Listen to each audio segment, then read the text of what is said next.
Welcome everyone to today's webinar.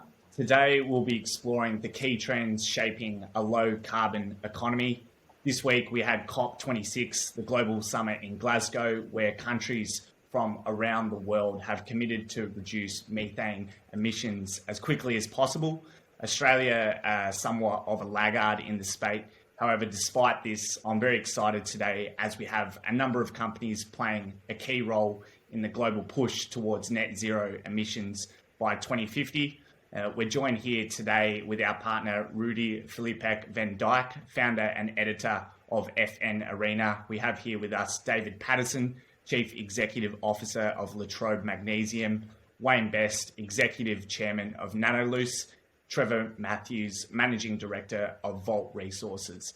I'm Conor Daley from Peak Asset Management. Peak Asset Management, we're a boutique investment management and corporate advisory firm. We're Melbourne-based and our model is all around co-investment. We're very excited about ESG investments, and I'd like to hand it over to Rudi to talk about what he's seeing on a macro level in terms of ESG investing and what we're seeing in the low carbon economy. Rudi.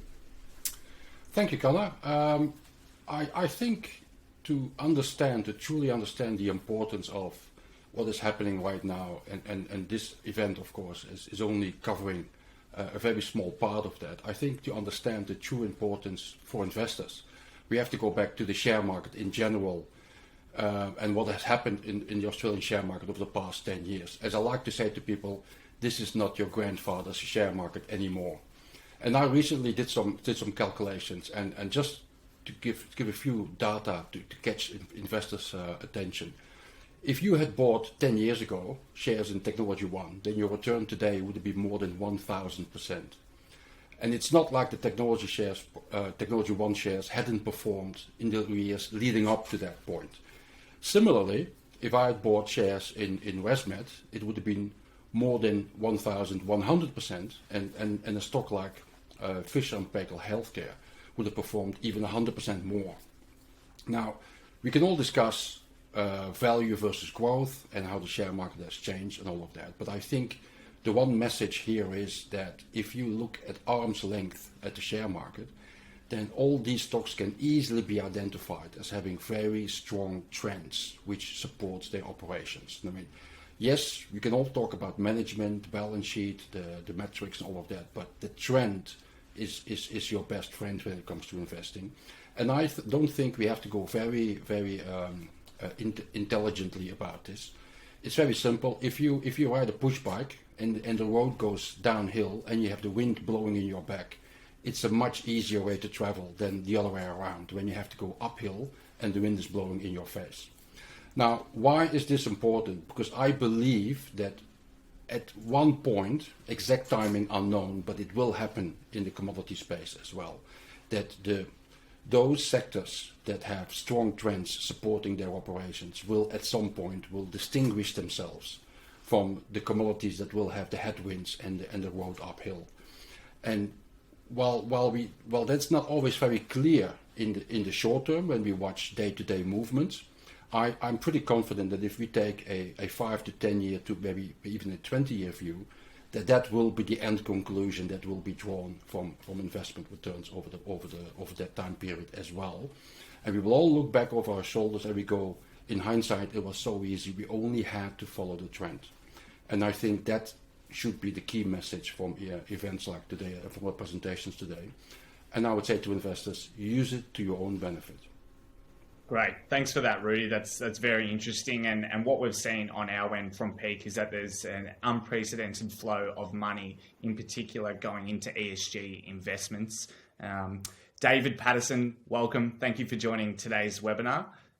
Please give us sort of an overview of Latrobe Magnesium and what's all the hype happening in the magnesium market at the moment. Why are we seeing so much attention in the space?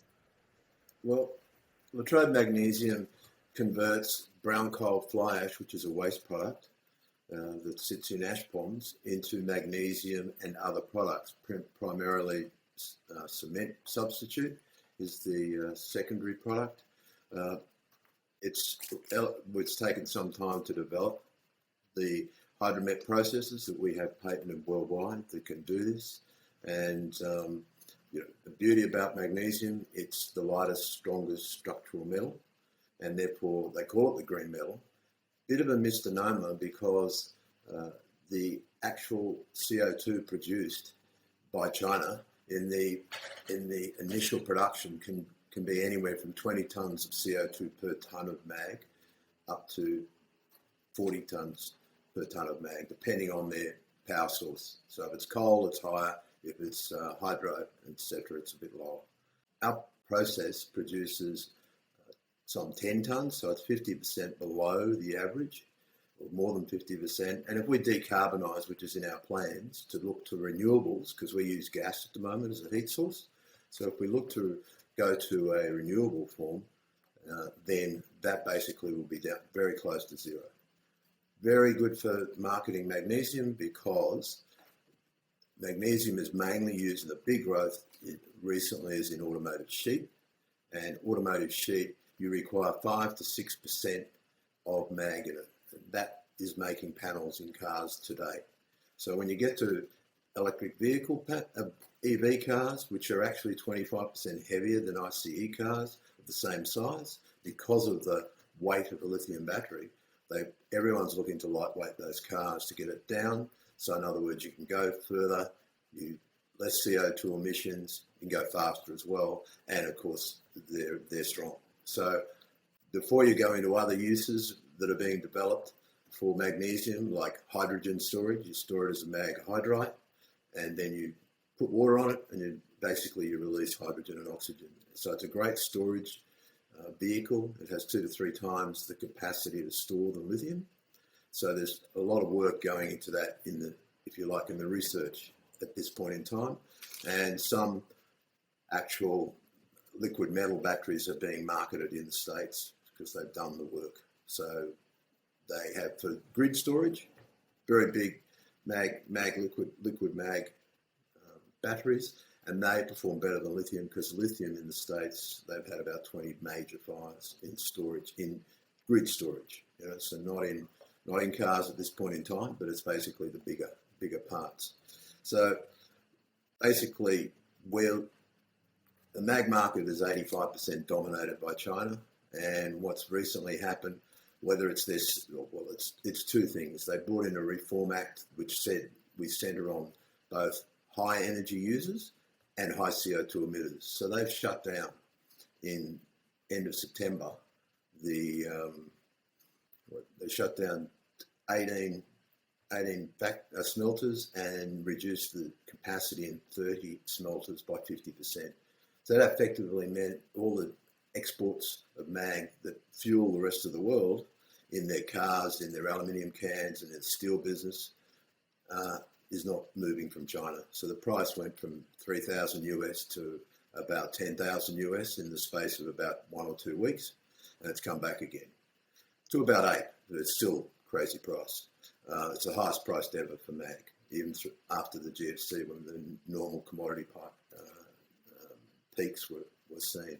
So you've got people like Angela Merkel came out the other day and said it's going to affect our recovery in Europe in the vehicle market because we'll run out of stocks in November, and therefore it'll affect panels being made for cars and therefore the number of cars being made. So never before has there been a diversity, so much importance put on diversity of supply or supply chain, which I think everyone's now starting to see, especially in the critical mineral space, which mag is one of. So it's evidence, if you like. We've been talking about it for a while, the last 2 years, but it's now happening. And it's don't ask me what the answer is. It's something that it's going to dog the magnesium business for a while. Trouble is, all the aluminium sheet manufacturers have retooled, and all the OEMs have retooled, for lower emission cars. It has been legislated in the States. They're about halfway to where it was legislated by Obama and not Trump, of course. But it was they've got halfway there on their CO2 emissions. They actually need to get now the other hard parts by 2025, and there is big penalties placed on OEM producers if they don't make those grades. So it's a major push, and that's why magnesium has sort of hit the forefront with silicon chips, also for car manufacturers. But it's used in a range, as I mentioned, a lot of other products as well, consumer products.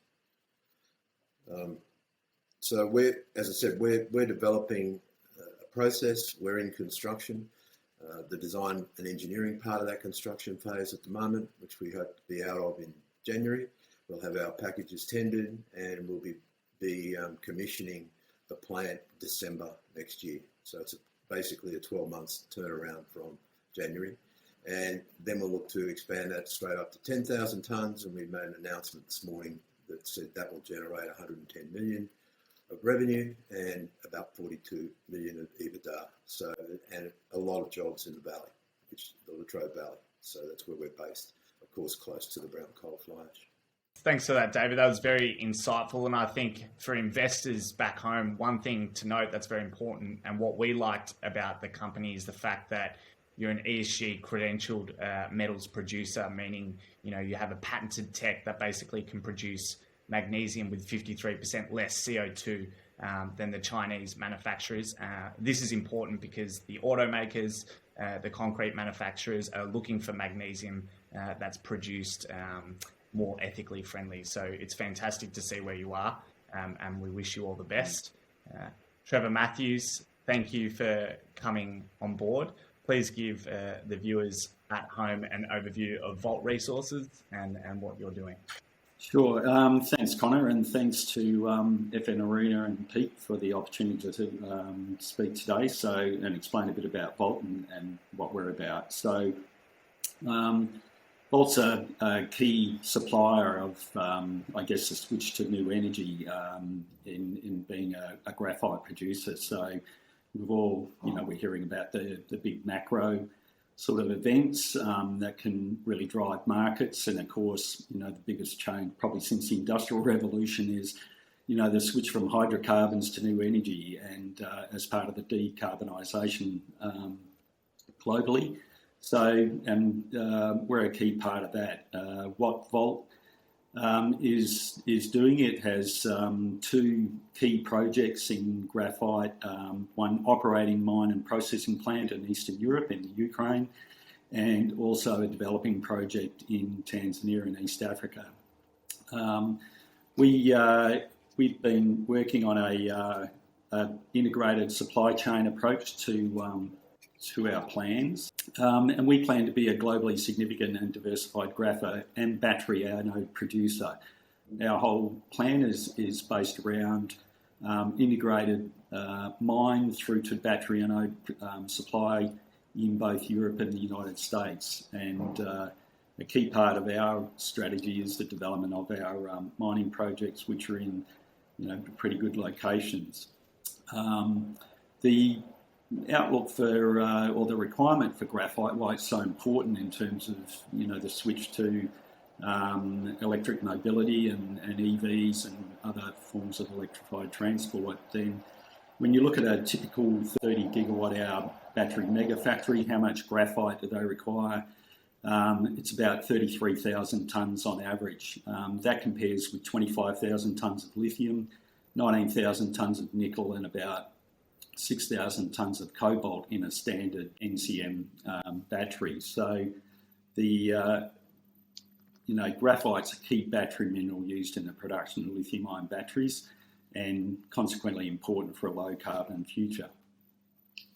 Part of what we've been looking at as well in terms of lowering carbon emissions is there's basically a protocol around lowering greenhouse gas emissions related to the mining industry. So there's a Scope 1, Scope 2 and Scope 3 process. Scope 1's more direct emissions, so things like burning diesel fuel in trucks and fugitive emissions from, say, coal mines. In our case, we'll be looking at electric trucks and loaders, and we get no mine emissions coming from graphite mining. Scope 2 is where the sort of energy sources and indirect emissions from generation of, say, purchased or localised energy.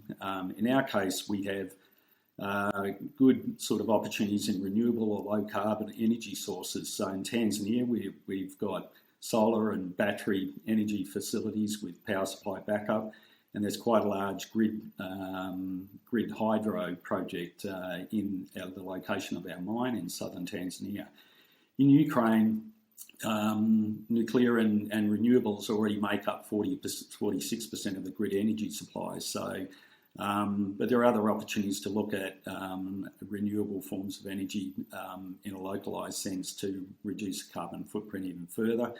In terms of battery anode production, which is your sort of third scope of these protocol, where you're looking at indirect emissions that occur right throughout the whole value chain of the company. So in our case, we're producing battery anode production, or plan to be producing battery anode material for lithium-ion batteries, which part of the sort of key energy inputs there are thermal purification and the other sort of processing steps involved in making a battery anode product. So, you know, the opportunity to use renewable energy in that area, again, provides a very low carbon footprint. And of course, you know, the end products used in lithium-ion batteries and other battery technologies using the storage of renewable energy, and also for electrification of transport and mobility. So they're the sort of key elements that we see we can drive our business down to a lower and very low carbon footprint, and that our products will be utilised in in the overall plans to decarbonise transport. So the integrated graphite supply chain approach provides a lot of benefits. From the mine through to that battery anode production, which is then sold on to the lithium-ion battery manufacturers. We're able to control and manage our ESG plans all the way through the business, right from the origin of the material through the transport and downstream processing into battery anode products, and then, as I said, the sale then to the lithium-ion battery manufacturers. So we see a lot of other benefits in that supply chain, integrated supply chain approach, including things like diversification of supply. At the moment, China's the main supplier of, or the only supplier of battery anode material for lithium-ion battery manufacturers, whether they're in the US, Europe, and of course in China itself and other locations. So this ability to diversify supply, and I guess our plan to be quite transparent and manage our business with a focus on the low carbon footprint is, we think, pretty key to our strategy going forward, and our ability to develop those customer relationships. Certainly the electric vehicle manufacturers are concerned about ethical supply chains, and that's flowing back up right from the cell makers back to the battery materials makers back to the miners. So we think an approach like this, where particularly going forward, the lithium-ion battery cell making, while China will still be quite dominant, probably about 60% of the manufacturing capacity by 2030, but Europe is coming from low base, but it's the biggest EV market in the world now. So our Zavaleski project in Ukraine is adjacent to or located in that significantly growing EV market. And it's also forecast to get about, or increase its lithium-ion battery cell making capacity to about 24% of global capacity by 2030, and the US working on about 11% by 2030. So while those lower numbers may not seem a lot, 35% of the future market in Europe and US is still pretty significant, and Volt has, our strategy is basically to deliver graphite products for cell manufacturers in both those key markets, and that'll be facilitated through the development of our mines in, development of our mine in Tanzania, but the ongoing optimisation of the Ukraine asset and what's got a very large graphite resource base and can be, significantly scaled up in the future as graphite demand grows. So Volt is, a key part, or we see ourselves as being a key part of this carbon or decarbonisation underway globally. We certainly see ourselves being positioned as one of the key players in the graphite supply chain for lithium-ion batteries through our projects in Europe, and also what we plan to do in the United States based around our mines in Tanzania and Eastern Europe. We can manage supply, quality and ESG right throughout the supply chain, and we have significant resources that we're leveraging to be a scale producer in graphite and battery anode material. Our Banyu project in Africa is over 460 million tonnes, already one of the largest graphite resources globally. And I've already mentioned the Ukraine asset, which is significant multi-decade mine life, available with exploration upside, and we think offers a great opportunity for us to be this to implement our plans and be a key part of the supply chain going forward. Management team that's successful and experienced in developing and commercialising operations, from mine development projects, and we think that Volt will grow shareholder value through sustainable exploration, development, and production of graphite and battery minerals with a low carbon focus. So with that, I'll pass back to Conor, and happy to answer any questions going forward. Great, thanks, Trevor. Fantastic summary there of what Volt are doing. We're very excited, and given the recent acquisition over in the Ukraine and the fact that you have one of the largest graphite deposits globally, we definitely think Volt is a company to watch in the electric vehicle space. Wayne, thanks for coming onto the webinar today.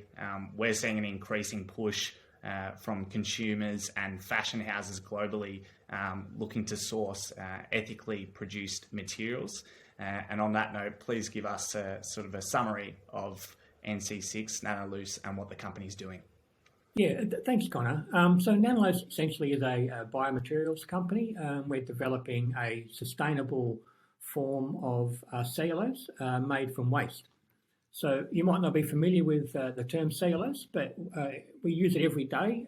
It's the main constituents of paper, a lot of textiles, absorbency products, and it's even used in products as diverse as tea bags and car tyres. It's a wonderful material. It's natural, organic, biodegradable, and it's extremely versatile raw material. I guess the only downside is that currently it's made from trees via the wood pulping process, and so obviously it does contribute to deforestation, which is a major issue these days.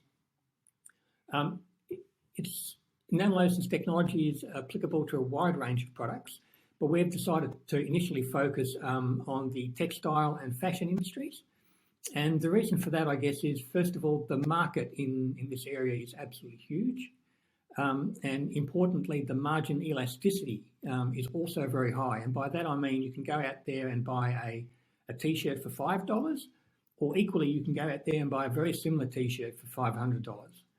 And that's really important when you're trying to get a new product onto the market, to be able to go in at a higher price point.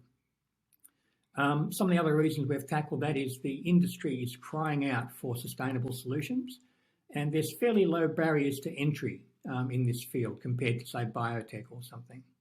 The fashion industry is one of the world's biggest polluters. They know that. They want to solve it. They need to solve it. Their customers and regulators are telling them they need to solve it. But it's not as easy as it sounds. If you look at the industry today, there's three main fibres that they have available to them. The first is the synthetic fibres, things like polyester, nylon and acrylic. That makes up about 66% of the market. They've got cotton, which makes up about 27% of the market. Rayon, viscose lyocell, making up another 6% of the market. And then you've got some of the smaller fibres like wool, silk, cashmere, all of those things combined to make up less than 1% of the market. Now, the problem the industry has is that all of these three major fibre groups have some environmental challenges associated with them. So if you look at the synthetic fibres first, they're made from petroleum products via a very energy-intensive process. But the biggest problem with them, of course, is they're non-biodegradable. They're essentially plastics that don't biodegrade. And it's become a real issue these days, particularly with things like microplastics and microfibers, not just in the terrestrial environment, but particularly in the ocean environment. So there's problems with that. Cotton's a really nice fibre. It's organic, it's natural, it's made of cellulose, it's biodegradable. The problem with cellulose, of course, is that it's extremely demanding of land. It uses vast quantities of land, vast quantities of water, and also vast quantities of pesticides. And for these reasons, it's not really going to be able to increase production significantly. And of course, the market's increasing, and we need to find this fibre from somewhere. Rayon and viscose, very much like cotton. It's natural, organic. It's made of cellulose. It's biodegradable. It's a very nice fibre. The only problem with it, I guess, is that it's currently made from trees via the wood pulping process, and that's again leading to deforestation. It's been estimated that over 200 million trees are chopped down annually to make these rayon fibres. So Nanollose comes along with our solution. And what we're doing is instead of chopping down trees to make cellulose, we're taking waste. We take organic waste, which contains carbon. We ferment that with a natural bacteria. That produces something we call microbial cellulose. And what that does is it captures the carbon from the waste. It captures into this solid form of cellulose. We then take that cellulose, we purify it, and we can convert that into fibre and yarn into fabrics in a very similar way to the industry is using today. So just comparing that with the current process, I guess, if you look at the traditional rayon production process, they take trees, they chip them and chop them, and they have to go through this horrible wood pulping process, which is very energy intensive, produces or uses hazardous chemicals and generates waste and pollution. That produces the wood pulp, the tree-based cellulose, which they then convert into rayon. We do a similar process, but we take waste, we remediate the waste, we capture that carbon, we put it into this microbial cellulose. It grows in only 18 days compared to growing a tree in 18 years. We don't have to do any of the pulping process. The problem with cellulose from trees is that the tree only produces about 35-40% cellulose. We have to extract that cellulose via this wood pulping process. The advantage of the bacterial process via this fermentation is that it only produces cellulose, 100% cellulose. So we don't have to extract the cellulose out from all these other plant materials like lignin. So that gives us this tree-free cellulose, we call it, and we can convert that into fibre and textiles in the conventional way that this has been done for years. So the benefits are, no deforestation, no wood pulping process, low energy, no pesticides, etc., etc. Now, we know the market's desperate for this material. I think when we started the company, there were some questions with investors about whether the whole green, sustainable thing was a bit of a fad and whether it would die out. Well, that's not going to happen. It's just got stronger and stronger over recent years. There's not a fashion brand out there that hasn't got a sustainability agenda going on. There was some concern, I think, when COVID came along that people thought maybe this would distract people from sustainability. The opposite has happened. I think a lot of people, particularly the younger generations, have linked the COVID outbreak with our encroachment on the environment, and it's only enhanced the need for sustainability. So if you look at the market size for these, they're absolutely huge. The markets we're targeting, as I mentioned before, are the clothing, fashion and textile businesses. Two main parts of that. The clothing part, the rayon market alone is forecasted to reach almost $21 billion US by 2024 with a healthy growth rate. Similarly, the other main outlet for these fibres is the wipes market, which has become important these days. Up until fairly recently, there was the main component of the wipes would have been synthetic fibres, but regulatory pressures from the European Union have made it very difficult now for people to use single-use plastic materials, and so people are going back to these natural fibres like rayon to fill that void. So there's good growth potential there for our market as well. And again, that's 23.1 billion estimate by 2023. So we're very fortunate to have recently formed a collaboration joint patent with Grasm. Grasm is part of the Digi-Berla group. It's one of the world's biggest rayon producers. They've come on board to help us develop and commercialise this project. We had a joint patent with them early in the beginning of the year, and we've since been working through moving from the lab into the pilot phase, which is where we are now. It's very exciting times for the company, I think.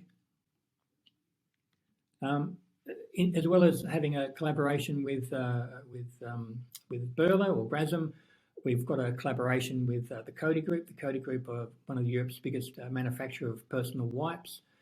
Again, they're looking to move away from using synthetic fibres and start to go towards more natural fibres. Very interested in this material of ours, and we have a development agreement with them exclusive. Just looking at where we're heading now, I guess, where to from here. This quarter, we're looking to undertake our first pilot spin of nullable fibre, lyocell fibre. We did a small pilot spin on viscose before. That was successful, but we've since moved away from that to a more environmentally friendly process called lyocell. Once we have that fibre in hand, it will be, again, very exciting times for the company. We've been speaking to a lot of brands over the last 12 months about this fibre eventually coming online. The brands are very excited to get a hold of it, and finally we'll be able to hand over some of these fibres to these fashion brands so that they can have a good look at it and start seeing how they can use it in their products.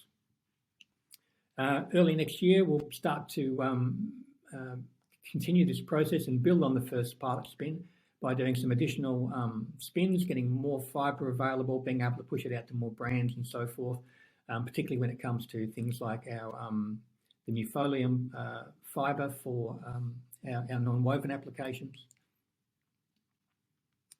And if you look at the investment highlights slide there, I guess we think we've got a superior technology. Not only is it a green technology, making it more environmentally friendly, but the fibre actually is stronger than conventional lyocell made from wood pulp. So that's a really important thing. So it's not just greener, but it's stronger. Obviously, there's environmental improvements too. There's no forestation, so forth. High growth markets. We've got good strategic partnerships now with one of the world's biggest rayon makers, with Grasm. Got a collaboration with one of the world's best wipes manufacturers. We know the market is shifting in this way. You know, everyone's talking about sustainability now. Everyone's moving away from plastics to biologically degradable materials like rayon and our materials. And there's some significant opportunities in other areas as well. As I mentioned before, we're mainly focusing on the fashion and textile business to start with, but there's a huge pile of other opportunities for this material. Just highlighting there the experienced board of directors and advisors we have taking the company forward.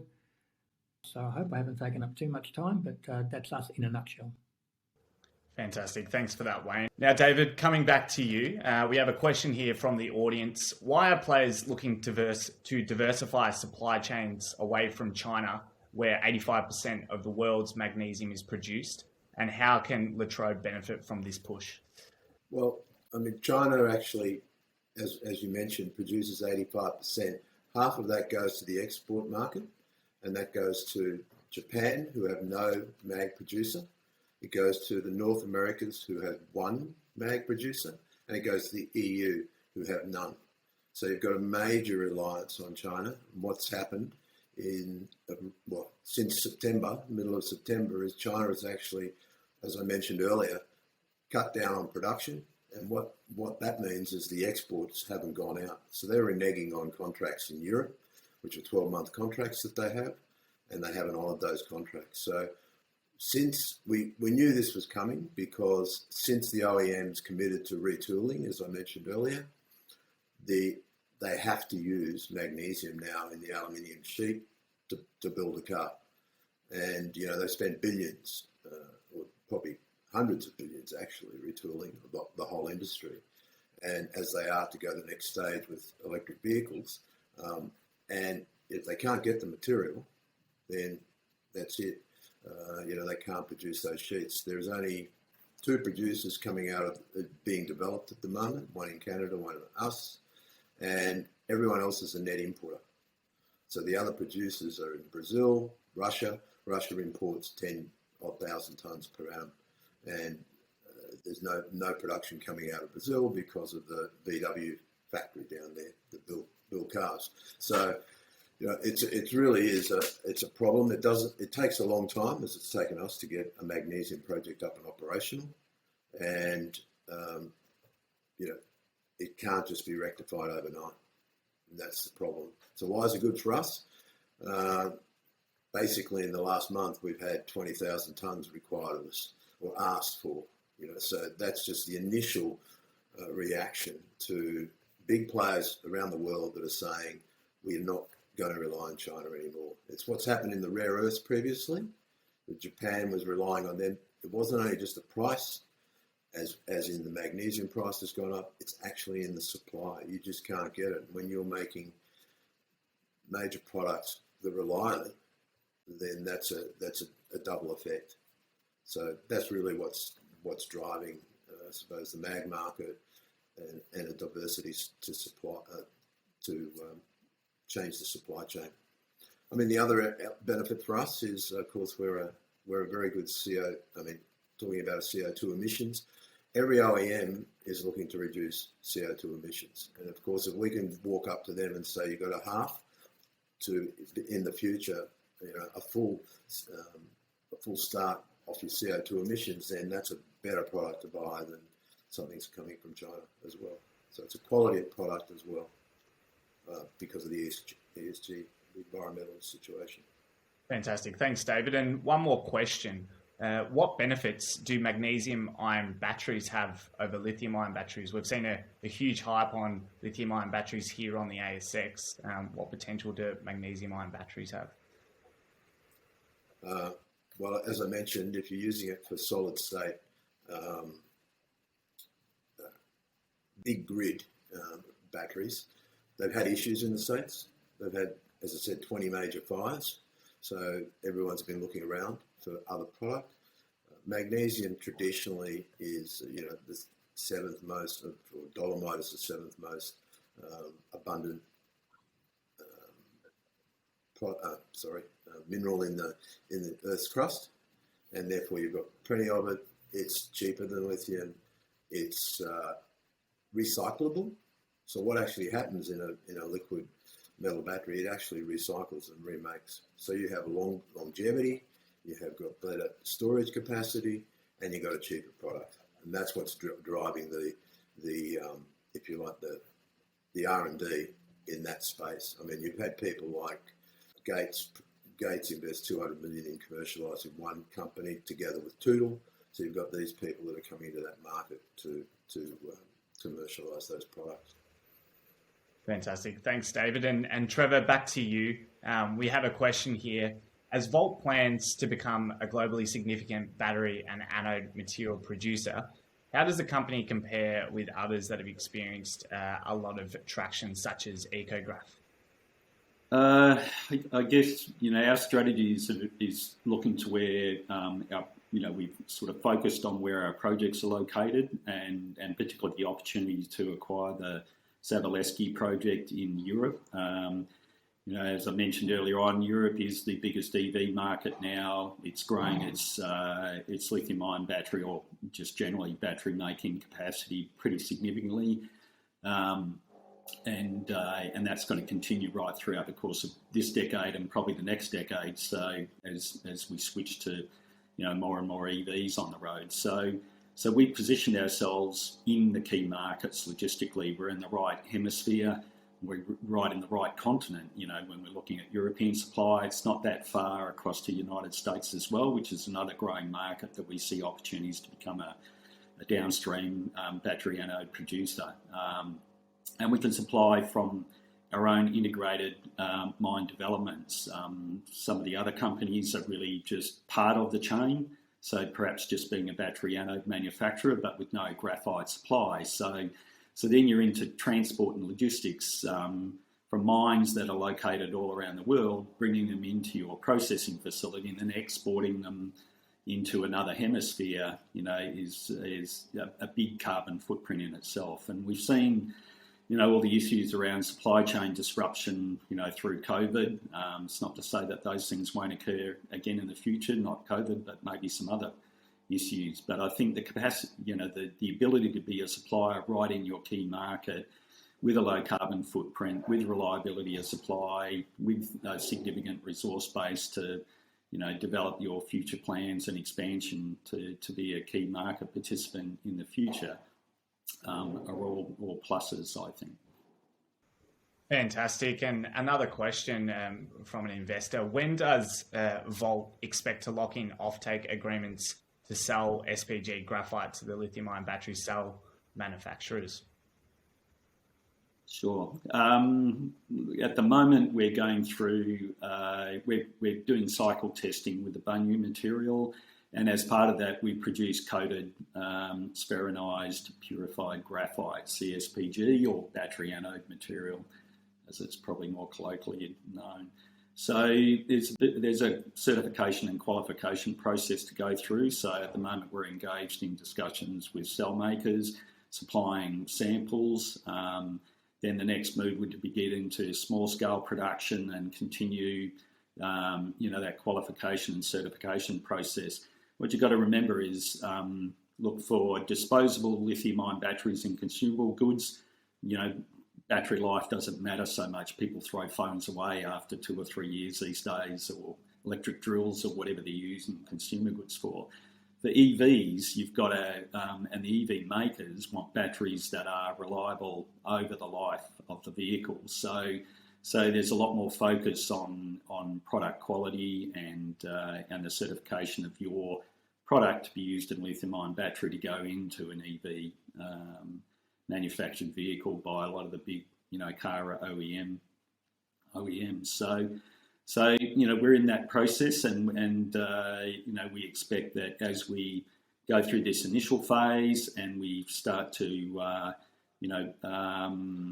complete our studies in terms of the development of these downstream processing facilities, that in turn we'll announce offtake agreements related to that. So if I was putting a time frame on that, that's over the course of 2022 for us to move our way through that gate and be in a position by the end of the year, to be building out or start to build our downstream processing capacity in Europe and the United States. That's the approximate time frame for those sort of announcements, I guess, Conor. Fantastic. Well, thank you, David. Thanks, Wayne and Trevor, and in particularly Rudi from FNArena for co-hosting this webinar with us. As you all know, Peak, we're big backers and supporters of your respective companies, and we think, the global push towards CO2 zero emissions by 2050 are going to create many opportunities across the ASX, and we look forward to keeping updated with your company's progress. So thank you everyone at home for tuning in on today's low carbon economy webinar, and we'll see you on the next one. Thank you. Thanks, Conor.